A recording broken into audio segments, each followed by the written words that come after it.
Hey guys, it's Doug218 and For Towers Film. and welcome to Coffee and a Chat, episode 22, Random Topicfest. So this episode, normally we usually have one topic that we will discuss. Right. But today we're going to discuss a number of things. So one thing that has been in the news in our area where we live which is Ontario, Canada. Now, what is going to happen, which it's looking like, vaccine passports are on the horizon. Well, if you remember, I guess it was a couple of weeks ago, we talked about the possible implementation of vaccine passports. Now, we know a lot of places have them already. Quebec does. Actually, I believe BC, British Columbia, Alberta, I believe, are all implementing vaccine passports. True. Where our premier, Doug Ford, has said no, they were not going to do that because they didn't want to split society. So, however, sources, it's not official, but sources have been saying that they are going to implement a vaccine passport for Ontario because basically there's been a lot of pushback, like from unions, from not just even unions, but business organizations, teachers unions, healthcare workers, like all kinds of, even the health officials throughout Ontario have been talking to Ford about that, and they recommend it. Let's get it. Let's get this done because they're saying we are in a fourth wave here. Yeah. And I mean, our numbers really for the past couple of weeks or so have really not dipped below 500 a day. So they think they're 500 and up. So like today we were like 740, I think. 740. Today. Yesterday it was like 838, I think it was. You know, it's kind of really been roller coastering somewhat, but they are kind of going up and up. Yeah. And part of why they're considering this is they're starting to break down case numbers into vaccinated, partially vaccinated, and not vaccinated. So, like, for example, today, I don't have the numbers right in front of me, so it's a guesstimate. So something like 500 or so of those cases were unvaccinated. And then, like, I don't know if they actually said the partially vaccinated or not.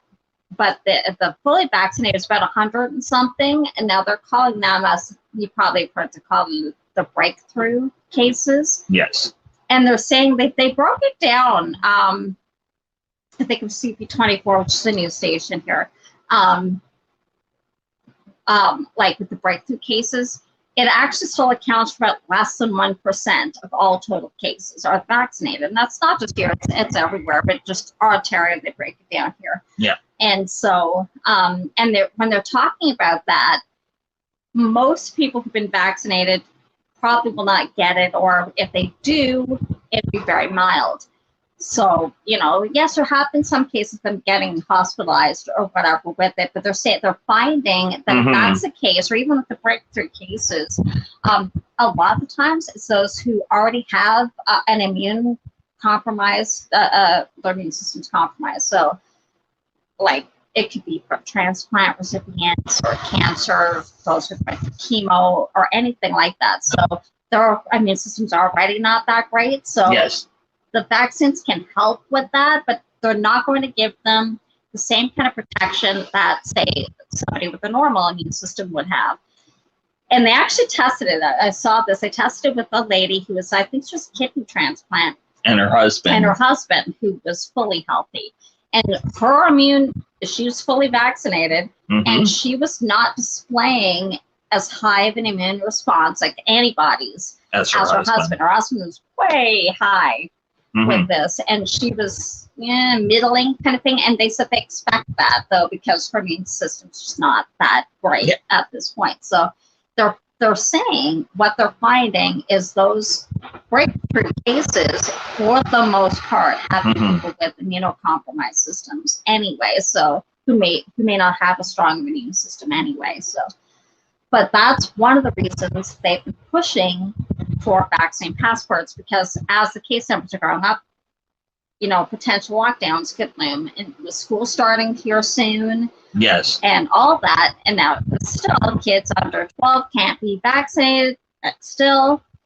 And I think we just heard yesterday, Yes. Moderna has now been approved for 12 to 17-year-olds, so teenagers, and the up to 12 can get Moderna now. They could get Pfizer, now Moderna. So, but not under that yet.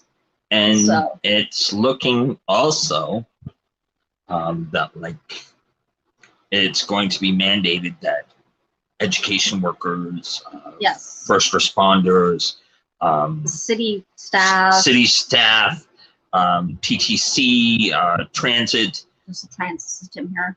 I haven't heard of Go, which is another transit system here, which is like trains. They also have buses. I don't think they have said that yet, but they're doing it yet. But TTC is, which is the Toronto Transit Commission. They're doing it.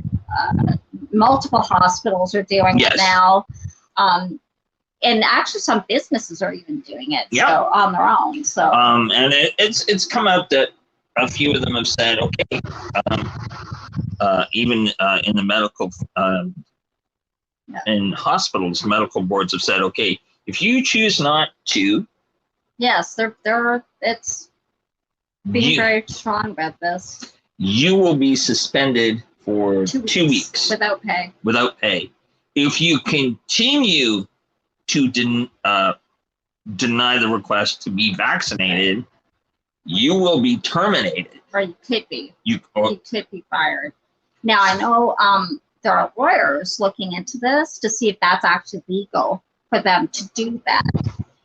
Because still, I mean, it is a medical thing, and I mean, technically, we do have the right. People who don't want to be vaccinated, they have the right to say no. It's still not being mandated. It's still not being forced to do it. However, your employer also has their own rights, and that's what lawyers are looking into. Do they have the right to terminate you if you decide not to get vaccinated? And it's very slippery slope here kind of thing. So what do they do? Especially healthcare. I mean, you actually have to be, we have nurses in our family. They do actually have to have some vaccinations and stuff against TB. I worked in a hospital once. I had to have TB vaccination, all that kind of stuff in order to work. So, and they would test you regularly for different things because obviously, they don't want you infecting patients, and they also don't want you getting anything from patients either. Exactly. So, I mean, it makes sense for our hospitals, so, and that's primarily who's saying it. It's the same thing with TTC, you're dealing with people all the time, every day. I mean, they actually have done well. Yes. Transit systems where they have them actually closed. Yes. So like drivers. That's something we both agree on. Our transit systems, like here in Mississauga and in Toronto, they have enclosed the drivers to prevent that spread. Yeah. Now I'm going to play devil's advocate with this. Workplace safety. I could argue that because, say, Jane chooses not to vaccinate, right? She is creating an unsafe work environment. So I can, how do you go around that? Because yes, it's your right to have a safe work environment. Right. And with this still very predominant, and now with the Delta variant, it's going to make people more hypervigilant about, okay, is my workplace safe? Is everyone vaccinated? That's the question like parents have in schools. Yeah, because I know, so I don't know if they've all done this, but I know with the Toronto board, they actually had deadlines. Well, Peel did, and other ones where they had to pick between in-person learning or online for this next year. And as far as we've heard, that obviously could change. They can't switch between the two, so it has to be either in person or online. So, I mean, and a lot of parents are wondering which is safer, because if they're not a teenager over 12, they can be vaccinated, and a lot of them have actually been vaccinated now. But under 12, not yet. You know, yes, as we've said before, and these are experts and stuff, and of course, you know, they're not always right. Things do change. That a lot of times they're not necessarily going to get a severe illness or potentially die from this. But they're saying now with the Delta variant, they're finding that a lot more kids are getting sick or are getting a serious case of this. There's been quite a few cases of kids in hospitals, and they are actually starting to think about potentially releasing some of that data a little bit to show people why they're pushing so hard for this. And that's actually what a lot of people had wanted, with the breakdown of vaccinated, unvaccinated, partially vaccinated, to see where the breakdown is. Of course. To see, and to say what they're saying is true. Yeah. The fact that most of the people in hospital right now are unvaccinated, and same with like in ICU. So that's really what they're pushing for. Yes. And because a lot of the parents obviously have control of course, the medical treatments for the kids. And a lot of the parents are thinking, well, most kids aren't going to get sick, or if they do get sick, they'll be asymptomatic or maybe sniffles or whatever. The difference, though, the Delta variant has proven that a little bit. There's more kids getting sick. That's Again, true. not the same amount as adults or older, but there are more kids getting sick with this too. So, and ending up in hospital and or having long COVID or whatever. And so, and the fact of it is, they are still carriers, you know. So if they get it, if they're okay, they can pass it on to somebody who may not be okay, who may not have been able to be vaccinated. Like it's not even just a choice not to be vaccinated, but they can't be vaccinated. So, like we actually, one of our friends' moms, she can't be vaccinated because she has heart problems, and it could actually affect that. Yes. So, if she wants to be, she can't be. So it can affect. So she's been very careful, not really going out at all. So because you don't know, you don't, and right now it's like there's still so many unanswered questions. We know that teachers will be teaching in class and online. Yeah, they're still doing that. So your teacher, from what it sounds like, school will be at the school teaching you when you're off site. Right. At home. If at the home, kids are at home. If you choose to if their parents have chosen for them to stay home, that's where their teacher will live stream to them. Right. But from the school where they used to be at home. Yes. And then the teachers who were teaching in class were there, but now they're mandating them all to be in school. So, which means there's more people in the schools now. Yes. Again. So it's like, I haven't heard what enrollment numbers have been like, because we're still out, like a week out. We're a little bit over. A little bit over a week out. Because they don't actually go back after Labor Day. They go back about 3 days later here in Ontario. Yeah. They don't go back after Labor Day this year. Not really sure why, but they're not. So it's. I don't think I've ever heard why they're not going back. So and if we later, if we hear something, we will gladly post that to you guys here.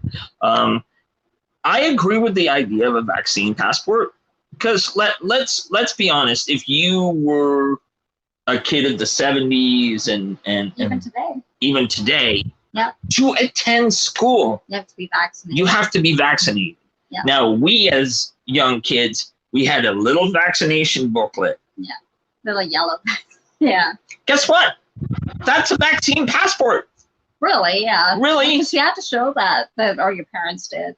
Your parents had to send that to you to school to give to the nurse. When they enrolled you. Or when they enrolled you. When they registered you, you had to show it. Because it had to be updated. we're not the it's pretty much Yes. Canada wide. And I've heard actually there's people in the States I've talked to the same thing in their schools too. So So this is not anything different. It's instead of just multiple vaccinations that you had to deal with as a kid, it's one vaccination. So honestly, I think everyone needs to kind of unclench a little bit. Well, I think because some people are saying, and this is what we've heard, is people say it's going against your freedoms. But like a lot of people said, why wasn't that going? And we're not talking about the development, the speed of the development of the vaccines. It's just that particular thing is the passport. Mm-hmm. And why is when you're going to school with, if you have kids, this is true. You have to have them vaccinated and show proof of it. So, and people don't consider that an infringement of their privacy or their freedom, but they do with this. And I think that's what a lot of people are finding kind of hard to think about. Is why is that an infringement of your freedom, and showing the regular immunization records not.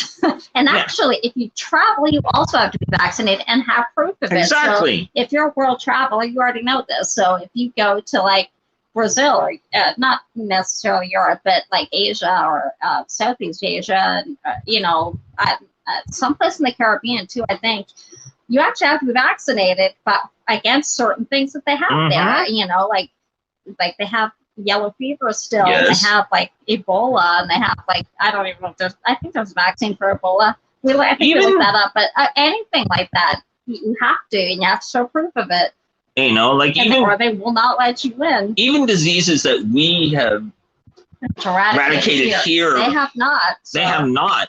Yeah. So if you're willing to travel internationally, you have to show proof you're vaccinated. And you're willing to go through all the rigmarole to get your needles so you can go and have that documentation. You literally do have to show that. You have to show that. Show it, or they will not let you in. I know when I traveled to Brazil in 1989, when I presented myself to immigration and to the authorities, I had to show that immunization, that I was inoculated against yellow fever and whatever other illnesses that were present at the time. Right. So it's actually the same here. I mean, the same coming here and to the States. I mean, there's certain things you have to prove you're vaccinated against, because here in North America, we pretty much effectively eradicated things like smallpox, and measles has kind of made a comeback a bit because they're not vaccinating their kids against it, that kind of thing. So to come here from countries where it has not been eradicated, you actually have to show proof you've been vaccinated. Of course. If you're able to do that. Not all countries are doing that. So you have to show proof of that here because they don't want to bring it back here. So, so in that sense, people are willing to do that to travel internationally, and it's not what they don't consider that going against your freedoms. So why is this particular vaccine, people like passport, going against your freedoms? Now you break it down even further. They're saying to show it at a restaurant or maybe theater, or a Broadway is definitely doing it. Yes. You cannot go into a show in Broadway without showing a passport. It's the same thing. A lot of theaters here are doing the same thing, and that's not mandated by the province here. That's just the theater doing it. And actually, there's even restaurants here that are starting to do it just on their own. And now that's what people are saying is infringing on their rights. Well, the thing is, yes, you have a right to control your own health. You have a right to say, no, you don't want a vaccine. However, that business also has a right to refuse you if you don't. And technically, that's not going against your rights. No. It's not a right to go to a restaurant. It's not a right to go to a theater. That's a privilege to go. So that's where a lot of the problem is arising in this, with the freedom aspect, because a lot of people are hearing this is saying it's going against their charter rights. Technically, it's not. They're not forcing you to get a vaccine. They're not saying you have to do it.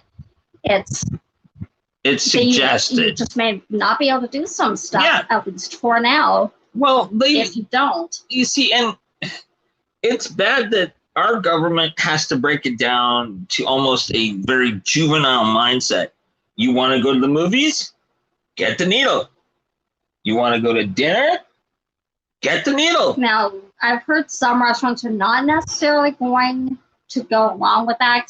At this point, it's not mandated to. Back, I think it is, where you have to show a vaccine passport. And like I said, some of the other provinces are doing the same. But I know even in Quebec, there are some businesses that are actually going to defy that. I don't know which ones, but I've heard that they are going to actually defy it and say they're not going to check. You know, I mean, you guys probably have done it too. That they've been doing contact tracing kind of thing pretty much since last March, or March before kind of thing. But and actually, there's some businesses that aren't even doing that, and they're supposed to be, but they're not. So you know, so they may or may not check even vaccine passports. Some will not, but well, I know with what I do. We are suggested to do a self-screening, and kids will be required to do that and too. Kids will be required to do that. And actually, not even just self-screening. This is something else I heard, at least in Ontario. They will actually have to take a COVID test regularly because they can't be vaccinated. Yes. Before and have a negative test to go back to school. That's something that they're also considering, or they are going to implement. So it's there's so as we've heard, they're still trying to work the kinks out of how they're going to make this vaccine passport. Well, they say we're supposed to hear something about it this week. Like there's sources who remain anonymous, kind of thing, so technically not allowed to say anything. But have said that they are going to probably implement one, even though he's been adamant that they're not going to, because he doesn't want to split society. Well, you're getting that anyway, because a lot of companies are actually forcing it anyway. You watch the news, and so many are mandating vaccines or at least a negative test. And even the Blue Jays here, you can't, as of I think it's 13th. September 12th or 13th. 12th or 13th. You can't even go to a game unless you're fully vaccinated. Yep. Right now you can. So not checking or anything like that. But as of, I think it's the 12th or 13th, or it could be later, but it doesn't matter. You actually have to be fully vaccinated to go to a Blue Jays game. So they will be checking at the door. They said that. So it's like with ourselves, we carry the receipt from the location that administered our vaccines. Right.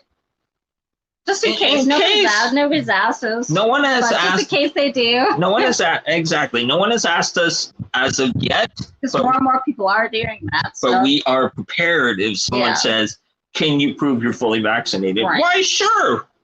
You know. Yeah. Because they're finding there are more and more people are actually going to do that. Of course. So we want to just have it just in case. And if it means, if it takes an extra minute or two to prove it, so we can get into a restaurant, a show, a movie, whatever, that's fine. I have no problem with that. If it means you and I and the rest of the world can get back to a normal way of life. Well, see, that's the thing.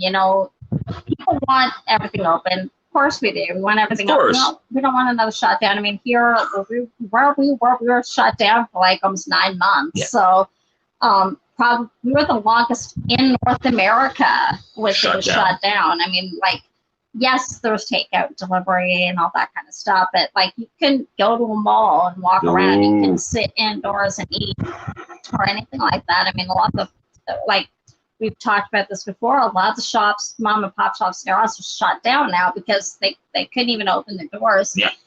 For a long time. Like they weren't even allowing them to do curbside pickup for quite a while. Yeah. And then eventually they did, but by then, it's kind of too late. Yeah, exactly. And for some of the stores, you actually want to go in and look at stuff. I mean, it's kind of hard to order when they don't have websites to order from. Well, that's it. So that's why a lot of businesses are pushing for it because they don't want to shut down again. It's like places like shoe stores and that gift stores. These are things that you have to actually see them. Go in, pick it up, try it on. Right. You can't. like a lot of the small businesses don't have websites. No. So, and you can't order them online. So, like, heck, even Dollarama, which is like a dollar store here, it's kind of like Dollar General at Dollar Tree. They don't even have, you can't order online. No. I think you can, but not everything. So, I mean, and they don't deliver. No, they don't. So, you I mean, have if you to go don't and pick it drive, up. well, you're going to have to go to the store anyway to pick it up. So, you know. Okay. First topic. Do we both agree on vaccine passports? Well, I agree on vaccine passports. Like, I know a lot of people think those who don't agree with vaccine passports think that all those who do think we should have vaccine passports don't kind of get where they're coming from. I understand it. I get that, you know, you're either hesitant because whatever reason the vaccine itself, or whatever. But yeah. I guess it's really going to come down to a choice. Do we want to be locked down another 9 months? Because you know what'll happen. You know they'll do it no matter how many protests that you have. Like we just heard yesterday, there's a protest at the airport here, Pearson. You know, it's not going to stop them from doing it. You have the right to protest. And actually, we've even heard of this lady. She has a restaurant in Toronto. She has a couple restaurants in Toronto. And she's not even doing indoor dining. It's all pure patio dining. And she has said she's for vaccine passports. She's not forcing it at this point. However, she's getting protesters outside her restaurant every Saturday because she voiced an opinion. She voiced an opinion on like Instagram or Twitter, I think. And so people are targeting her restaurant now because they don't agree with her, and they're protesting. They're actually, I've seen some videos, but I'm also hearing that they're yelling at patrons. Yes. What's the patrons have to do with it? Well, you know, like it's not actually going to help your cause if you're actually disrespecting the patrons too. You know, because they're just there for a meal. It's not their restaurant, kind of thing. And yes, you have the right not to be vaccinated if you don't want to, but she also has the right to run her business as she sees fit. That's if she wants to implement a vaccine passport, that's on her. And, you know, yeah, you can protest, but it's not going to necessarily change what she wants to do. So that's it. So it's we both agree then. Yep. Okay. Another topic we should talk about. Our current situation in Afghanistan. Oh, well, last we heard, actually, I think it's another day, and the U.S. is pulling out.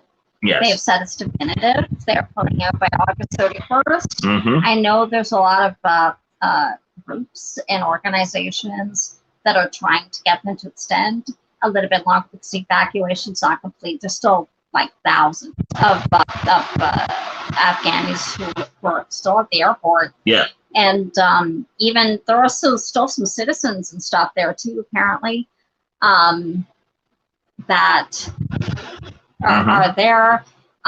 There was just, you heard on the news, it was just a suicide bombing that killed 13 American soldiers and I think it was 50 or 60 Afghanis. That was ISIS-K, who operates out of, I believe, out of Afghanistan. And what's funny, what's not funny, but weird kind of thing is Taliban and ISIS actually don't get along, so they kind of go after each other or supersede each other. So I believe what the U.S. is looking at is maybe working a little bit with the Taliban to try to get them out so that they can finish the evacuation or at least help kind of hunt them down. And I know they did an airstrike, the U.S. did. And Biden has said this is probably not going to be the only one. No.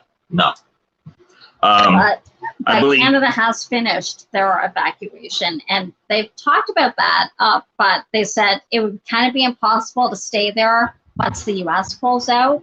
It's a bigger presence there. Of course. So they've finished their last flight, but the thing is, there's a lot of interpreters and their families and stuff that are still there that the Canada can get out. So. And that's the issue. There was so much staff, so much personnel, and such a truncated time. It was very quick. Yes. That they had to try and get these people out. I mean, so far, the Taliban have kind of been working with the states and the allies to help, like, so that they can evacuate as many as they can. But I mean, how long is that going to last? Like, are they going to keep going until they can get out? I mean, the states, I believe, promised 20,000. Canada did, and actually quite a few allies that were there promised thousands if they would evacuate. But it doesn't look like it's going to be possible, just because the states said, like, or Biden has said, they're not going to extend it after August 31st, which another day, about 2 days, like Monday and Tuesday. So Tuesday's the pullout. But so I think it's going to be really difficult. I mean, really, I don't even know who's left outside the states there, because Canada's basically finished their evacuation. Yes. At least for now, anyway. My question to you is, do you think this situation will get worse? And if you do you think it'll get exponentially worse than how it was previously? You mean with the Taliban? With the Taliban. Do I think they'll keep their word? Unlikely, because we're already seeing signs of it. Yeah, I think they will revert to what they did before. Okay. Because we've already heard reports of where they killed journalists. I just heard of a journalist that got gunned down in the last couple of days, who was either working with Americans and stuff, and reporting on really what's been going on. I think Mrs. Brother talked about this. Yes. They went to his house and basically shot him in the back. So, I mean, you know, they said they weren't going to do that. They said, oh, it's all forgiven and all that kind of stuff. So, well, you know, and we've also heard from several female journalists there that they've been ordered to leave stations that they were working in. But if you had a male relative, they could do your job for you. Well, that's, again, going back on what you said, because they said they'd also respect women's rights. Well, that's not respecting their rights. No. So, yeah, I think they will revert to form, and potentially, like, I can see them going. And that's why there's so many people at the airports, because they want to get out. Of course. Because they know if they worked with any of the allies to help them, interpreters and anything like that, yeah, I bet you they're going to be either hunted down or the families will be. I can see it. Oh, for sure. I think it will. I think it will be horrible, and that's why people want to leave. I don't blame them. You know. Okay. What do you think? I agree with you. This is a group that will play nice to a point. Yeah, and I think they're playing nice because the U.S. is still there. Yes. And they know, well, look, if they knew if they attacked the U.S., they would retaliate. Yes. And they did against ISIS. So I think that's why they're playing nice right now. But I think once the last plane leaves, oh yeah, and I agree with you, you're probably going to see a resurgence of old violence. Doctrine, violence. Yes. I believe so, yes. And probably see a lot more about that in the news in the coming weeks, maybe. I'm sure we will. So that's another topic we agree on.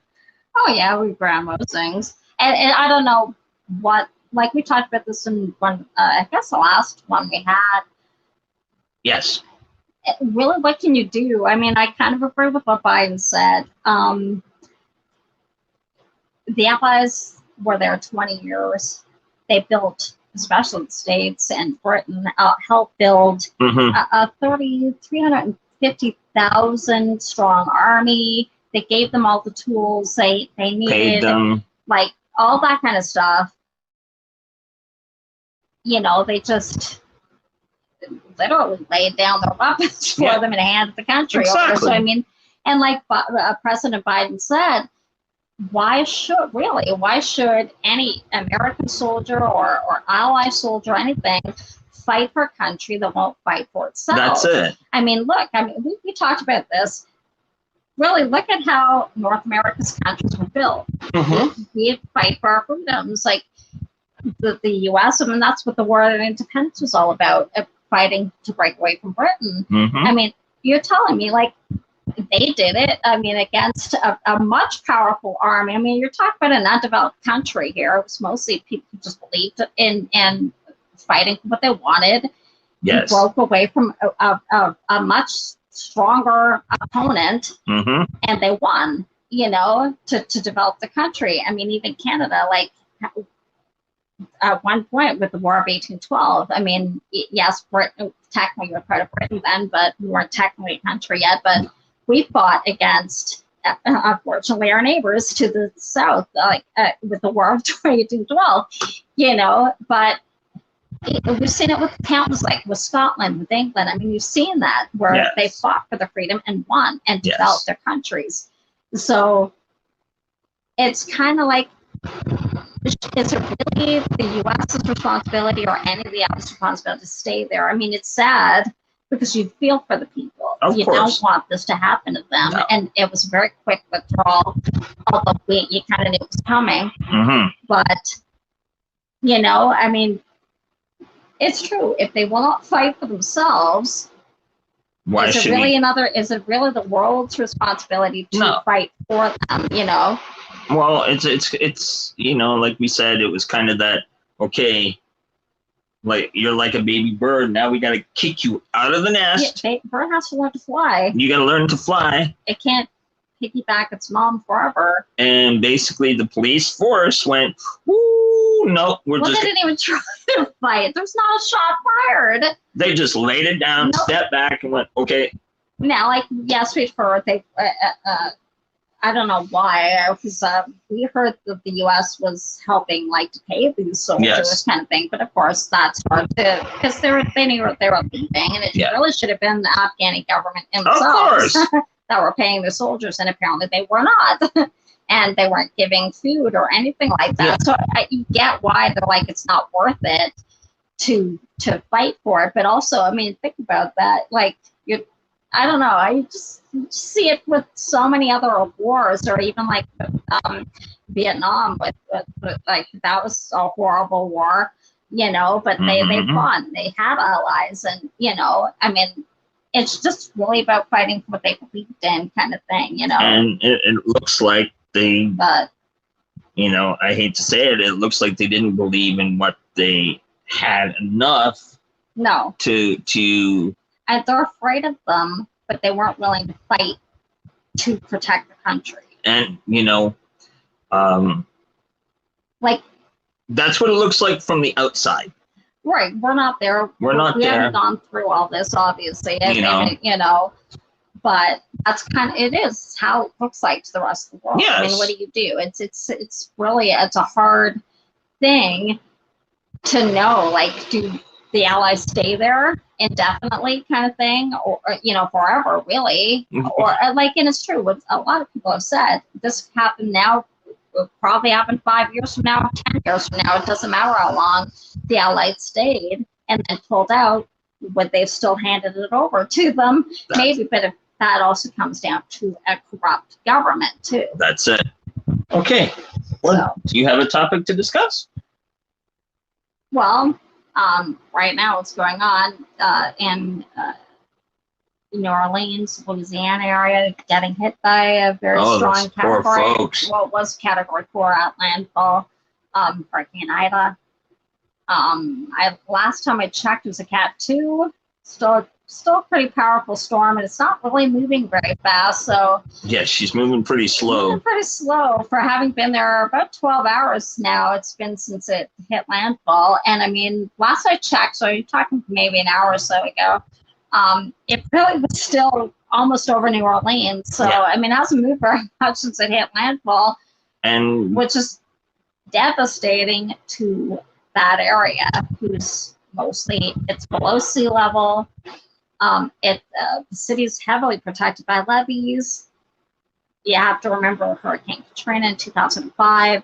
The levees broke. I've not heard of that yet if they've been breached, but again, I haven't checked for a while. I've felt a lot of storm chasers and stuff. So, and if we will post if we have any updates about that. But one thing I like, which I found kind of, I don't know, strange, and I know a lot of people who've been following this from days ago, like we've heard even really near toward the end of last week, that when it was still what they call an infest or a wave, before it really organized into a storm, that could become a pretty powerful storm. Like they kind of had an idea of where the track was at the time. And even up until before it was a tropical storm, they pretty much knew where it was headed, like not definitively, but they had an idea. So it's not like it was like a tornado, poof, there it is kind of thing. I just find it funny that almost, I don't know if it's the governor of Louisiana. I think it is, because I think they're the only ones who have the power. I'm not sure what the mayor does to control like the flow of the highways. Yeah. But I don't know if they've issued a full mandatory evacuation of the city or not until last I heard, which would probably be Friday or Saturday, and she said it was too late to do contraflow on the highways, which would mean actually both east and west would flow the same way out of the city. I don't really understand why it was too late, because I saw aerial shots of the highways and it was backed up for miles leading out of the city. Excuse me, guys. I mean, I think it was Rita or it was Laura, Hurricane Laura. People were actually still trapped in their vehicles when the hurricane hit, and people actually perished because of that. Yeah. So, I mean, you're talking about a city. The area is prone to hurricanes. They pretty much almost get them every year. And I mean, when you've got a monster hurricane like this, they forecasted it could potentially be Cat 4 days ago, and you're telling me you didn't have time to organize contraflow on your highway? Well, they were even told. You did not learn from Hurricane Katrina? Were they not told that if you can get out, get out? Yes, and they did. And now, I know it's not a rich state. Louisiana, especially areas around New Orleans, there's a lot of poverty there. It's not a well-rich state, which I find it's heavily, it's a very big tourist area. Now, we all know tourist industry does not pay great. And it's a fickle. It really doesn't. It's a fickle industry. It is, yeah. It's good. And, you know, so people who work in those industries not necessarily making a lot of money. And then, of course, you've heard Jefferson Parish got devastated during Katrina, all that kind of stuff. So, a lot of people cannot afford to evacuate, at least on their own. So, I mean, with Hurricane Katrina, they supposedly had buses that were supposed to bus people out. And somehow, I don't know what happened to the drivers, they got stuck there. And you probably saw the videos of it. They were completely underwater. Yeah. So, you know, and that's why people are trapped in Superdome and everything else. And that was... Or in their homes. And that was horrible. That was just a horrid situation. But it sounds like they didn't even have that this time. You know, and you're talking about, like you said, it's a city that is, I believe the whole state is below sea level. And with a surge, which they were saying would be catastrophic, there was actually a storm surge that was flooding even before the hurricane touched land. So, like last night, there was already flooding. So, and we saw footage today. Oh, yeah. Yeah, we saw footage today before we came on the air. And well, I think it came on near Golden Meadow, I think. I believe so, yes. Which is west of New Orleans. And also, I think it's called Huma. I might be pronouncing that wrong. I don't know. But that's kind of where it came ashore. And so some of the storm chasers were positioned there. And they had cameras and stuff like that. And one of the cameras... He had it at 10 feet on a tree or a building or something, and the water was pretty much overlapping that camera. So it shows you the kind of storm surge this storm was bringing in, and that was pretty much at the coast. But, and I mean, that's not even New Orleans, which is below sea level. And there, last we heard, there's power outage in New Orleans. There is flooding there. Again, I haven't heard. Hopefully, they have not. They'll obviously, hopefully will hold this time. They supposedly were shored up after Katrina, but with a Cat 4, who knows, right? Exactly. This will be the first time they've been tested, probably since then.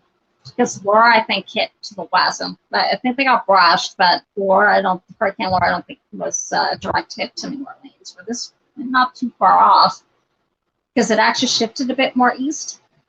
So it's almost a direct hit. So guys, with this topic, if you guys have any information and you want to share with the rest of the world and us, please comment below or send it to our email at cupofjoechat@gmail.com or our Twitter page that we have for our show, Coffee in a Chat. And let us know what information you have, and we will share that with the rest of the community. Well, see, we were also listening to some scanners going on there, and I think it was the National Weather Service that said before it even hit, really, that if you're going to stay, now, like I said, not everybody can evacuate.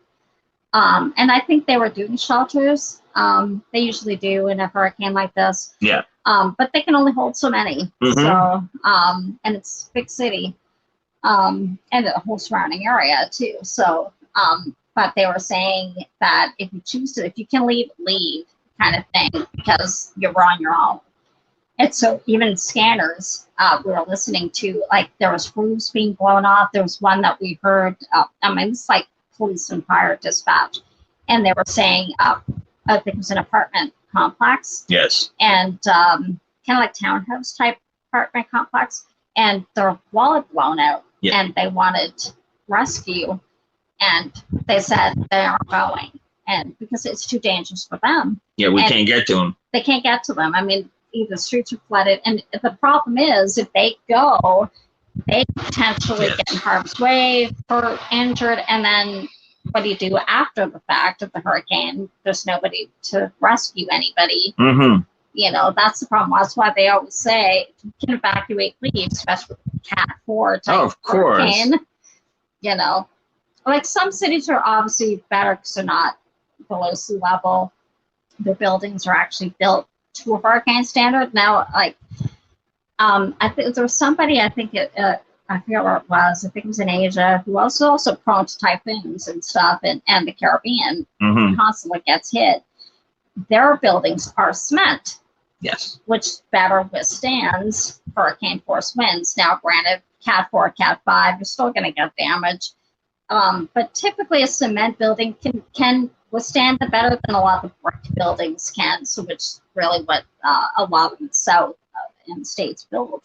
So they're actually been talking about that. I mean, it's more expensive, obviously, to build a cement building, but I know they're talking about that. Like earthquake-prone areas to make them more earthquake, so they'll move with it, so they don't topple.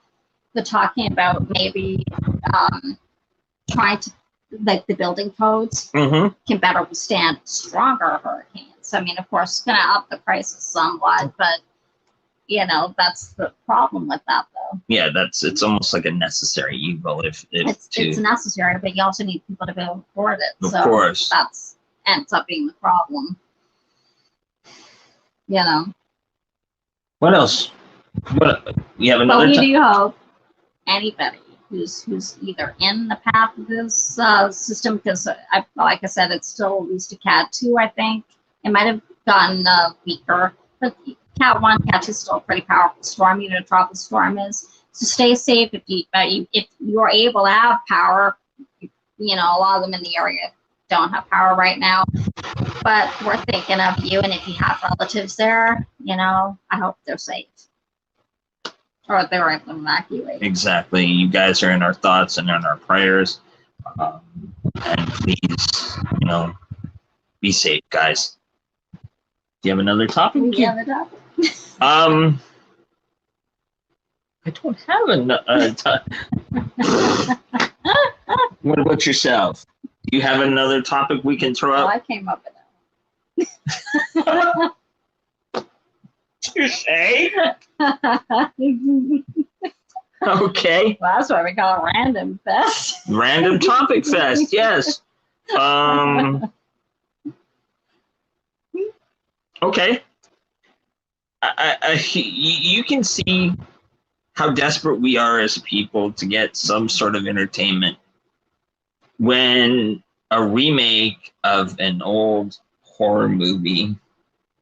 Oh, Candyman, yeah. Candyman opened, and the North American box office for this remake was $22.3 or $22.5 million. My guess is if there was something else or potentially better, it may not have made that much. Now, granted, there's a lot of horror movie fans out there, Yes, so that's true. it's potentially that they still would have gone anyway. But you don't typically find that with a lot of horror genre where they are the top grossing film, unless it's like a Saw or you know, which they haven't done in a long time, or the Purge movies. Well, But even then, they don't always at the top.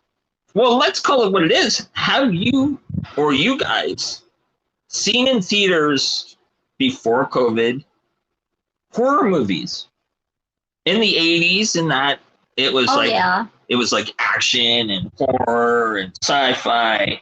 Yeah, I mean, recently,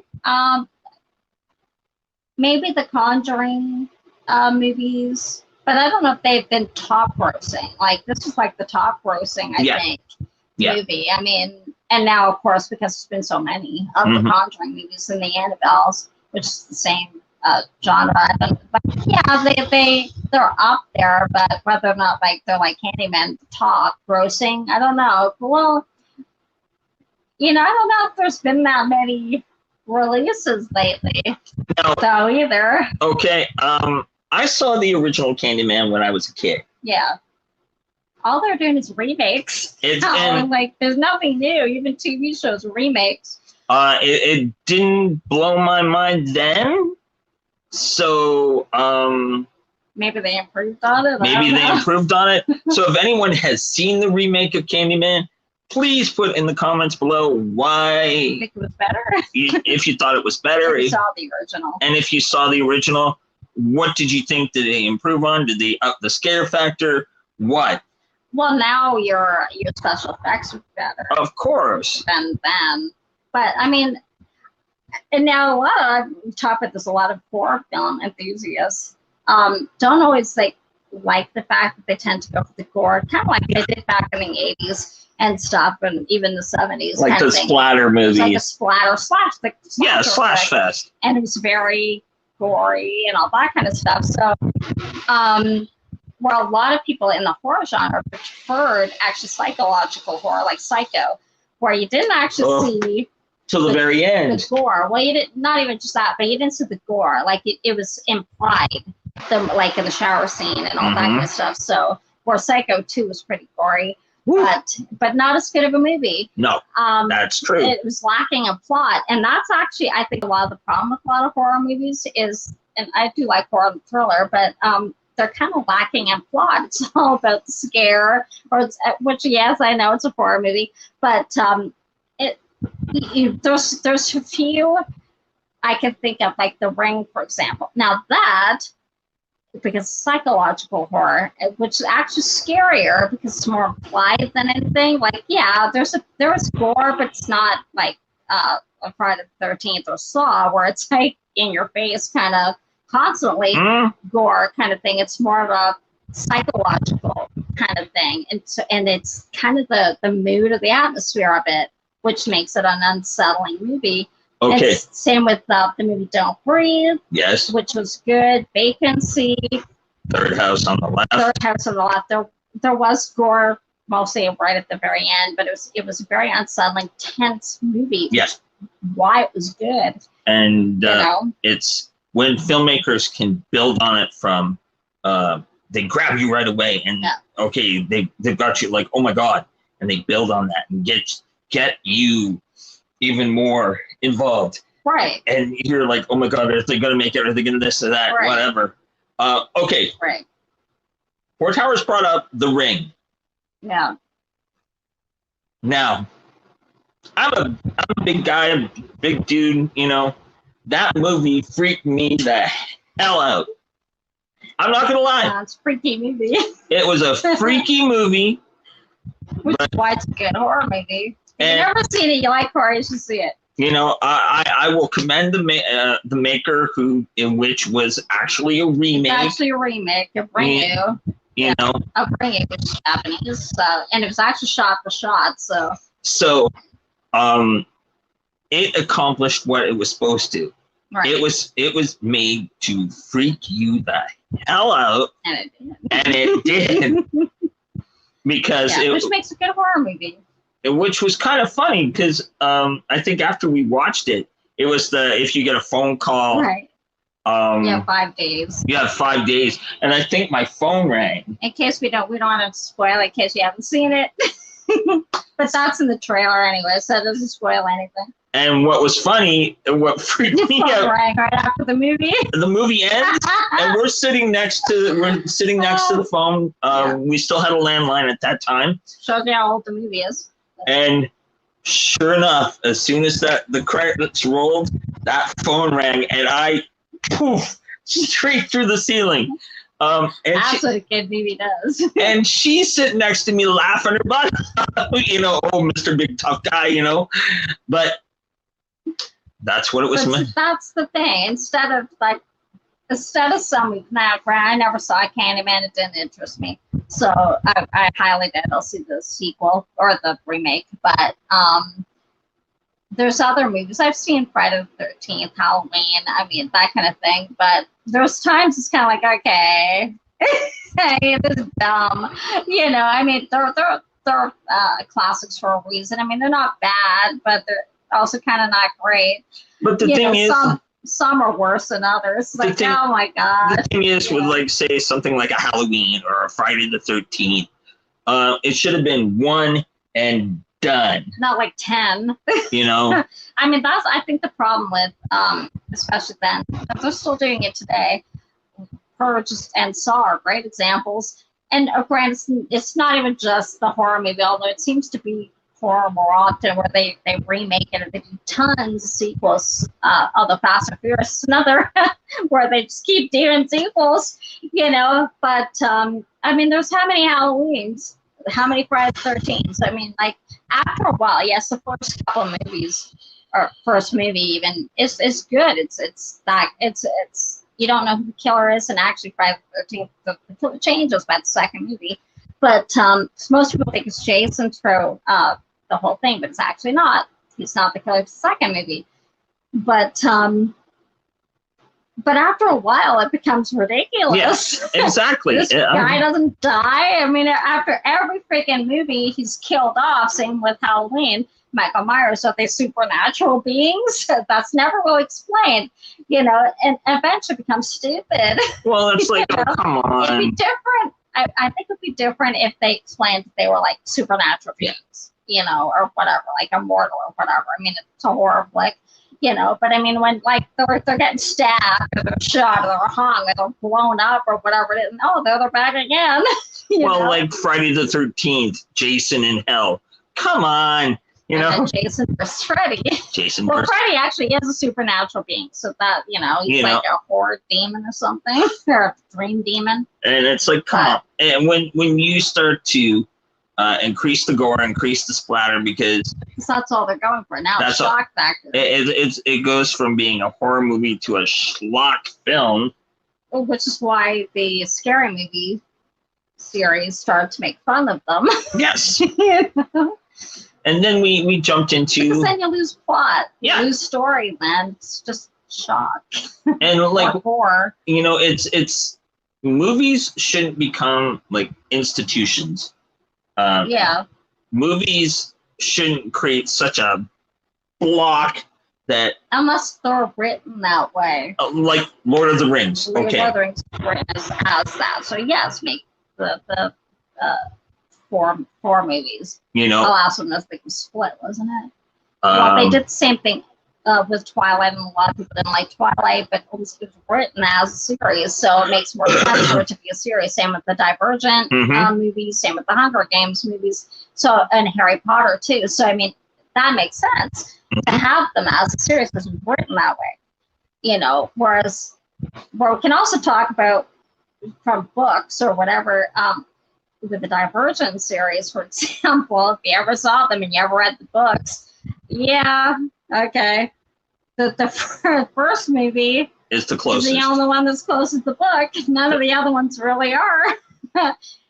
Not too good. I mean, if they're standalone, they're okay. Yeah. But they're sci-fi. I know it's not for sci-fi, or sci-fi fantasy, but if it was standalone, I guess it was okay. Okay, the first movie is the best. But it's nothing like the books. So No. if you never read the books, don't worry about it. Or if you have, don't watch the movie because nothing like the books. don't think they will be. Exactly. But, you know, where the Hunger Games is done very well. It's very Yes. much like the books. Twilight's pretty close too. And actually, I don't know.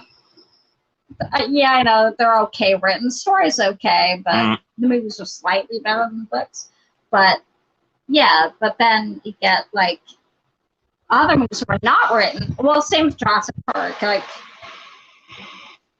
should they have kept going? Or now there's another one coming out, Dominion, Jurassic Park Dominion. I think it is Jurassic World Dominion, which would be the third of the Jurassic World series. But should they? Same with Star Wars. It was written as a series, so it works. So Yes. the sequels work with each other. But then you've got these other ones, like all the Halloween movies, the Jurassic Park movies. Well, like with Star Wars, They don't always work together. they did like Han's movie. Yeah.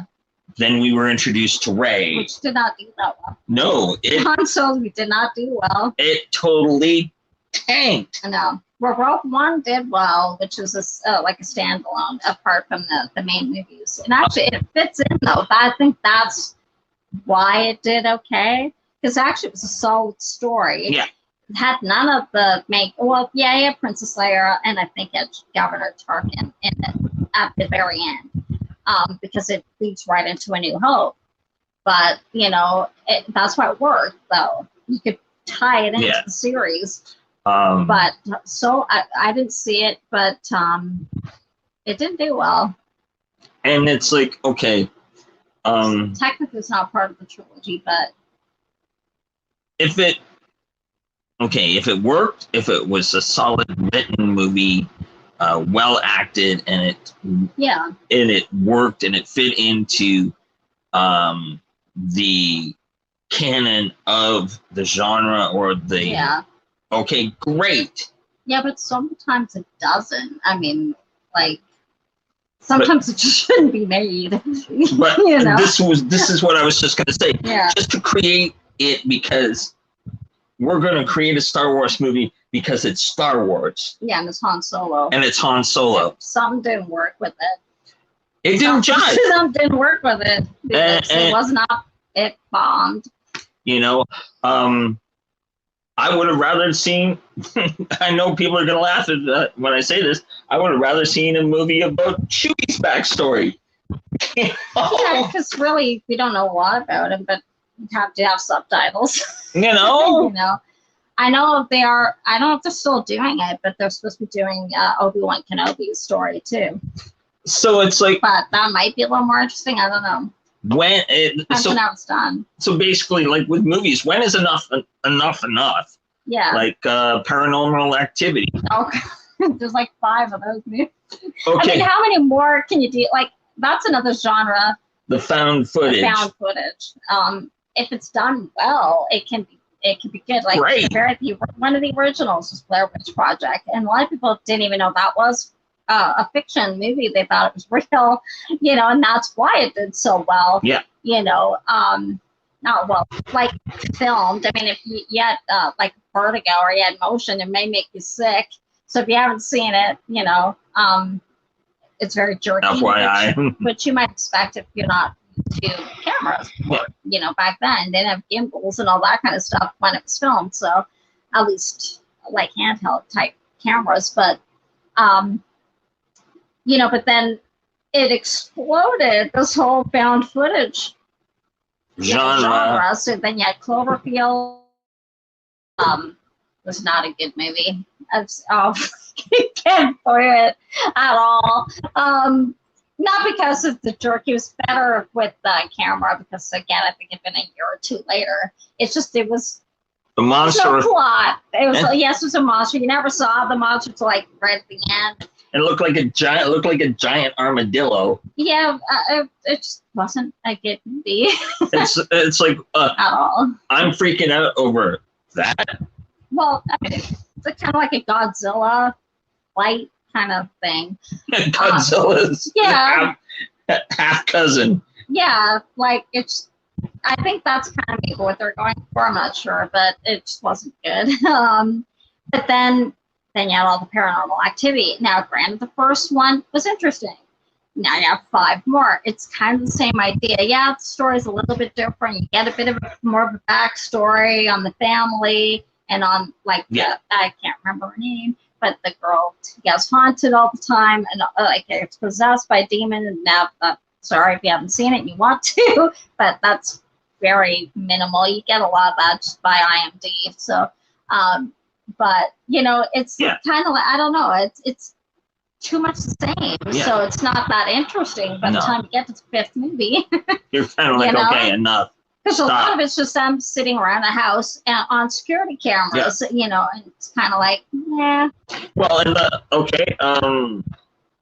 not one of my go-to. The one that we saw that we liked was Unfriended. Unfriended, actually, I wasn't sure about that one. We weren't sure about it when we watched it. But because it's all, again, it's kind of like the found footage phenomena, but it's all on, if you haven't seen it, it's all on, like they're on like a friend chat or Zoom call type thing. And there's like 4 or 5 of them. Yeah. Talking, it's all computer screen done. And so that's why we're kind of like, no, I don't know about this, but we won't go into in case you want to see it. But it was well done. It's actually well done, better than I thought. Yeah, exactly. Because it was unique. There hadn't been anything like it before. That's it. You know, and now there's a sequel. So this is the problem. If it does well, they do about 1 million sequels to it. You know, and it doesn't necessarily need a sequel. No. The 2nd or 3rd movie may not work as well as the first one. So it's gonna happen again? Well, like in the Marvel Universe, Spider-Man. Yeah, there's been a lot of remakes. And then you got remakes and reboots. So even the TV genre, I mean, how many more times can you reboot or remake something? Like Spider-Man's been done. Incredible Hulk's been done. They did 2 Incredible Hulks within a year. Mm-hmm. You know, I mean, it's like, are you running out of ideas? Or, you know, I mean, like, how many reboots even on TV are we seeing? Hawaii Five-0 was rebooted. Fantasy Island was rebooted. Magnum P.I. Was rebooted. What else? There's a few. Sabrina was rebooted. That's on Netflix. Yes. Although it's much darker. The other one's more of a comedy. Yes, Sabrina on Netflix is more adult. They actually changed too, so that was okay. Charmed was rebooted. A lot of fans don't like that because they wanted the original sisters and it's a family. Yeah. Wonder Years has been rebooted. And also, it hasn't come out yet, but I've heard they're rebooting Buffy the Vampire Slayer. I don't know the background of that yet because I think it's still in development. You know, so I mean, it's like you wonder, are you running out of ideas? It appears so. You know, like so many remakes. So, I guess we agree Hollywood's lost. Any writers?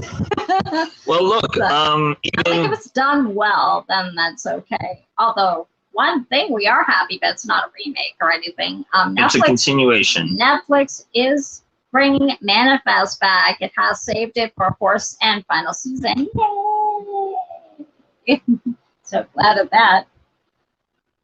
3 months of no petty for my soul is filling with a loathsome disease, and there is no soundness in my flesh.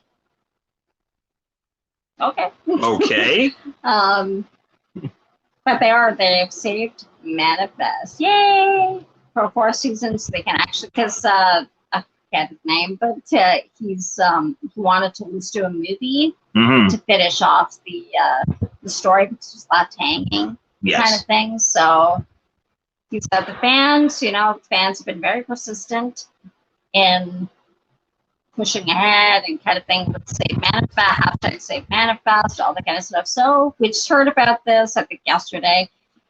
They are going to come back with 4 seasons. So and that'd be nice. It also really picked up steam when Netflix picked it up. And Stephen King hashtagged it. Yes. Save Manifest. Right. And with all his followers and all that kind of stuff, hey. a lot of the people who follow him checked it out on Netflix, liked it. It's kind of similar to what he would have wrote anyway. So, for a writer. Exactly. Hopefully, we'll have a good ending. But at least it's not a reboot anyway. No, it's they're getting. They said if they were going to end, they wanted to give it a proper ending. Right. So this is probably going to be the proper ending to kind of maybe. It's actually getting 20 episodes. So that's almost the full season. Well, yeah, it's technically full season. It's actually more than they ever got. Like the first season, I think, was 13 episodes, and I think season 2 and 3 were like 16 episodes. Never had a 20 episode season. So congratulations to the cast and crew of Manifest. And of course, like they said, they don't know if it's going to be like they're going to release it like they normally do, release the entire series at once, like the whole season, or if they're going to do it in parts. Yeah. So because it's 20 episodes, so where a lot of times the Netflix series are a little bit shorter, like Netflix produced series make 6 to 10 episodes, so they might do it like that too. So very much like the British TV British series are very short, like 3-4 episodes.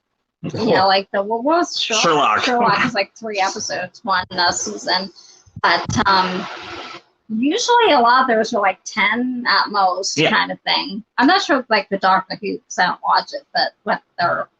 I believe they follow. I believe it's 10, maybe 10 episodes. Yeah, it's pretty typical for. If there's any Doctor Who fans out there, maybe you can tell me correctly. But I believe it's 10 episodes. No idea. I don't watch it. And it's pretty typical for British TV. Like here, it's about 20, sometimes it's 24, 25 episodes, but average like 20 to 22 episodes here. Yeah. So 22 at the low end, 24 to 25. So it's actually getting like a full season. So that's cool. So good for them. But again, we don't know if it's going to be released all at once, or if they're doing it in like pods, like sections, parts kind of thing. We'll see. Once we know, we'll let you know, and or you'll find out yourself. Or you'll find out yourself. But yeah, stop at Hollywood. Stop it with the remakes and the reboots. Like, come up with something new. Well, okay. Miracle Workers on the Oregon Trail. It's a comedy, but it's a TV show based on a game. Text-based game called Oregon Trail. Well, if you're old enough, you played it. So which was text-based. And I think they did end up with like a game style one with very, very rudimentary kind of thing, where you're like this little pioneer and the little chuck wagon kind of things going on. You have to, you have to like, I don't know, just like get to where you're going without dying, basically. So the early days, different that they made a show about that. It's comedy. Starring Daniel Radcliffe and Steve Buscemi. Yeah.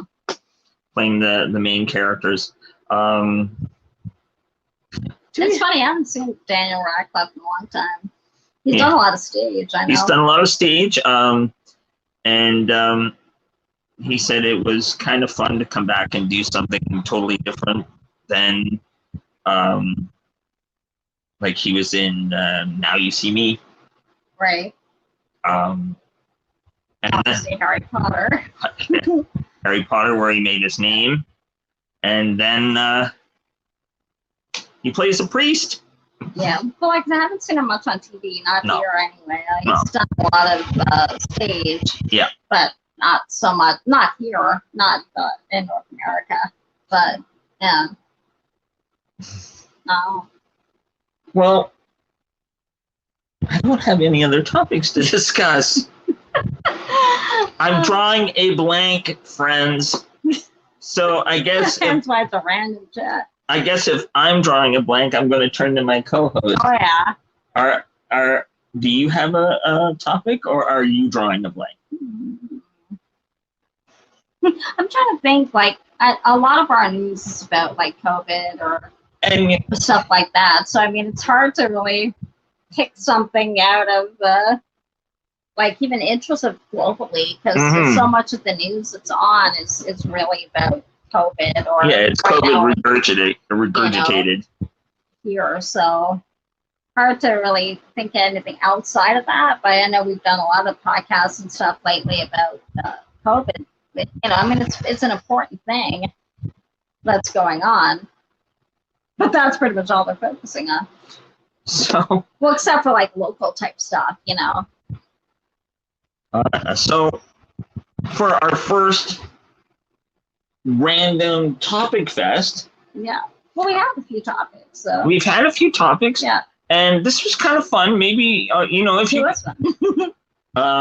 if you guys dug this idea and want to see more of it, please let us know in the comments down below, because this is kind of fun. It kind of takes us away from all the seriousness. Although most of the topics we did talk about, except for all of them, were serious, but But, I mean, but that's important. That's important. And you have a topic you want to see in the next random topic fest. Yeah. Put it in the comment section. And if we think that should go in the next episode, by golly, we'll talk about it and we'll give you credit. Right. So, guys, we're going to wrap it up for tonight. I'd like to thank my lovely co-host, 4 Towers Films, for being here today to do our premiere random topic fest episode, which you named. I did. So, yeah. And we want to thank you guys for tuning in and spending your early Monday morning with us. Wherever you are. It's late here. It's late here, but early. Thank you so much. If you liked the video, please give it a thumbs up. Don't forget to subscribe and hit that notification up there, right? Well, depending on if you're on a computer, tablet, phone. And it will tell you every time that we go live. Now, please bear in mind, we have been on holidays. Yeah. We will be getting back into a more consistent, more normal schedule. So please hit that notification bell, and you will be notified when me and this lovely lady will be sitting in front of you talking about important stuff, random stuff, maybe fun stuff. Sometimes. Maybe fun stuff, or maybe stuff you guys suggest. And our friends in New Orleans, please be careful. Please be safe. You're in our thoughts and our prayers. And we hope and wish the best for all of you. Please take care, guys. Be safe this week. And we'll see you next Sunday. Take care, guys. Bye for now. Bye.